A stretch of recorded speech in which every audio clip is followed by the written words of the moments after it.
అందరికీ good morning. ఏంటి ఈరోజు మా ఇంట్లో అనుకుంటున్నారా? రొటీనేనండి, ఇడ్లీనే.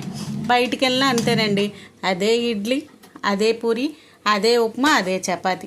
బయట ఆ నూనెలు ఈ నూనెలు కలిపి షాడా ఉప్పులేసి ఆరోగ్యాలు దెబ్బతినేదానికండి ఏదో ఒకటి మన ఇంట్లో ప్రిపేర్ చేసుకొని తినడమే బెటర్ అని చెప్పి ఇంట్లోనే నేను ప్రిపేర్ చేస్తానండి. ఇంట్లో ఫుడ్కే నేను బాగా ఇష్టపడతానండి. మా పిల్లలు అదే ఇష్టానికి అలవాటు పడ్డారండి.